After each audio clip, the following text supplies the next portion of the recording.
Dans les eaux agitées du vaste lac Victoria, il existe une île si petite et surpeuplée qu'il semble impossible que quelqu'un y vive. Dans cet endroit, près de 1000 personnes se serrent dans un espace plus petit qu'un terrain de football, entouré d'eau et de tension.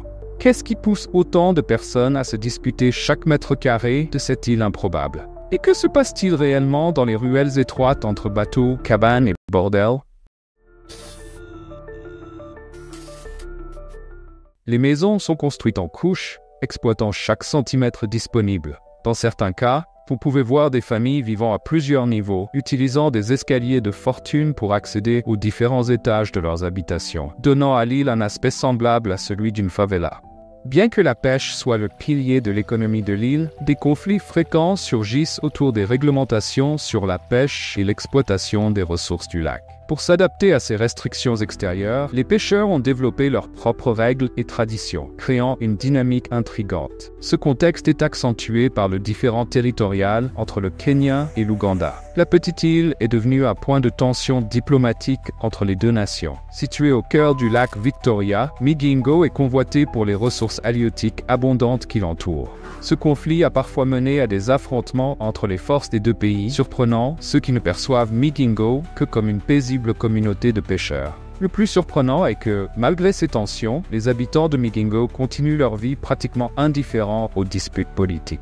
Selon l'autorité qui contrôle l'île à un moment donné, ils paient des impôts aussi bien au Kenya qu'à l'Ouganda, se concentrant principalement sur la pêche et le commerce. Un aspect intrigant du conflit territorial entre le Kenya et l'Ouganda est son origine. Quand la dispute a commencé, Migingo était pratiquement inconnu, un simple rocher au milieu du lac Victoria. Les pêcheurs locaux affirment qu'à l'origine, l'île n'était pas habitée, mais à mesure que les eaux environnantes se sont révélées extrêmement poissonneuses, notamment en tilapia du Nil, la situation a changé. L'île est rapidement devenue un point stratégique pour les pêcheurs et les gouvernements, qui ont reconnu le potentiel économique de contrôler les riches eaux autour de l'île. Cependant, ce conflit reste sans solution. Le Kenya et l'Ouganda maintiennent une forte présence sur l'île, avec les drapeaux des deux pays flottant côte à côte. Un sentiment d'incertitude imprègne chaque aspect de la vie sur cette île, de l'économie à la sécurité. Pour les habitants, y vivre est un risque permanent, car ils ne savent jamais vraiment à qui appartient le droit sur l'endroit qu'ils appellent leur foyer. Les lois formelles imposées par le Kenya ou l'Ouganda ont peu d'impact sur la vie quotidienne à Migingo. Le véritable contrôle de l'île est exercé par ses habitants, qui ont élaboré leur propre code social.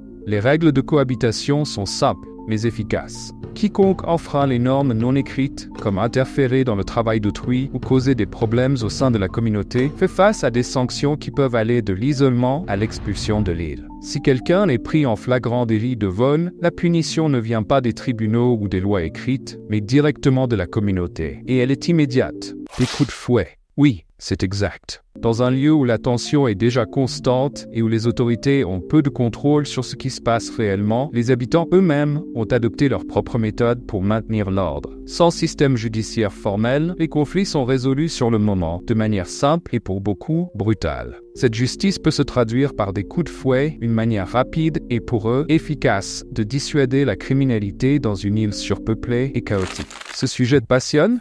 N'hésite pas à t'abonner à la chaîne et à mettre un pouce bleu pour qu'on puisse te proposer encore plus de contenu captivant. Maintenant, poursuivons. Les chefs communautaires, élus par la population, détiennent plus de pouvoir que n'importe quel représentant officiel des gouvernements du Kenya ou de l'Ouganda. Ils règlent les conflits, supervisent les activités économiques et veillent à ce que la cohabitation dans cet espace restreint reste relativement pacifique. Ces leaders locaux jouent le rôle de médiateurs, y compris dans les litiges juridiques entre les pêcheurs eux-mêmes, qui se disputent souvent des zones de pêche ou des ressources limitées. Sans système judiciaire formel, ce sont ces chefs qui décident de ce qui est juste et appliquent les peines, souvent sous forme de compensation ou réparation. En plus du problème territorial et de la densité de population, Migingo abrite également un marché étonnamment actif. Des pêcheurs de toute la région du lac Victoria viennent sur l'île pour vendre leurs prises, transformant Migingo en un véritable centre commercial flottant. Ce qui surprend les visiteurs, c'est la quantité d'argent qui circule dans un endroit si petit. Le commerce du poisson, notamment du précieux perche du Nil, génère des milliers de dollars chaque jour. Et la petite île est devenue un point stratégique dans la chaîne d'exportation de ce poisson vers les marchés internationaux. Mais, comme vous pouvez l'imaginer, une telle richesse attire des problèmes. Migingo n'est pas seulement connu pour la pêche et le commerce, mais aussi pour les conflits générés par cette même prospérité. Des pirates et des gangs locaux constituent une menace permanente pour les pêcheurs, et les épisodes de violence et de vol ne sont pas rares. Ce qui est encore plus choquant, c'est que dans un espace aussi exigu, il n'y a nulle part où fuir lorsque les problèmes surviennent. Les habitants vivent dans un équilibre constant entre le dur labeur et la nécessité de se protéger, que ce soit contre les disputes entre nations ou contre la violence sur le lac. Cela nous amène à un autre point choquant. Malgré le flux d'argent généré par la pêche, Migingo manque de tout service public de base. Il n'y a ni école, ni hôpitaux, ni même un système de collecte des déchets. Tout est fait de manière improvisée, souvent avec des conséquences graves. Les maladies se propagent facilement dans un environnement où l'assainissement est pratiquement inexistant et les pêcheurs sont particulièrement vulnérables aux accidents, travaillant dans des conditions extrêmement dangereuses. Le moindre problème de santé peut devenir une condamnation à mort, car l'île ne dispose d'aucun médecin résident, et les hôpitaux les plus proches se trouvent à des heures de distance, dans des zones incertaines, en raison du conflit territorial entre le Kenya et l'Ouganda. Avec une population dense et seulement quelques installations de santé disponibles, un simple foyer de maladie peut se propager comme une traînée de poudre. La capacité de réponse est limitée, et les habitants sont en grande partie livrés à eux-mêmes face aux maladies qui affligent leur communauté.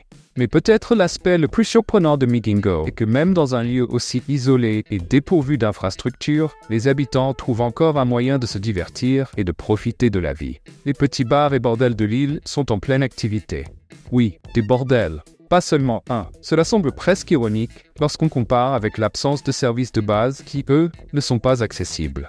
Chaque jour, de nouveaux pêcheurs arrivent, espérant trouver sur l'île un moyen de subsistance. Peu d'entre eux réussissent à amasser des fortunes, mais tous partagent le même espoir, que le lendemain au lac pourrait être le jour de la prise qui changera leur vie. C'est un cycle apparemment sans fin, une quête constante pour la survie et peut-être pour une chance de prospérer dans l'un des endroits les plus inattendus de la planète. La communauté est également marquée par une riche tradition orale. Les histoires du lac Victoria et de ses mystères se transmettent de génération en génération, avec des récits de pêcheurs qui ont affronté les tempêtes et des légendes d'esprits qui peupleraient ses eaux. Chercheurs, journalistes et touristes sont attirés par ce microcosme de la lutte humaine pour la survie. Mais qu'est-ce que cela signifie pour les habitants ? Pour certains, le tourisme représente une opportunité de revenus. Cependant, pour d'autres, c'est une intrusion dans leur intimité et une exploitation de leur quotidien. De plus, l'infrastructure de l'île fait face à de nouveaux défis pour répondre à cette nouvelle réalité. L'augmentation du nombre de visiteurs mène encore plus de pression sur des ressources déjà limitées, notamment l'eau et l'espace. Voilà à quoi ressemble la vie sur l'île la plus surpeuplée du monde. Pourriez-vous vivre dans un tel endroit ? Une chose est certaine, il faut reconnaître la résilience des habitants de cette île, car cela dépasse totalement ce que nous appelons une zone de confort. Maintenant que vous en savez un peu plus sur cette île, allez découvrir d'autres lieux avec des traditions et rituels bizarres.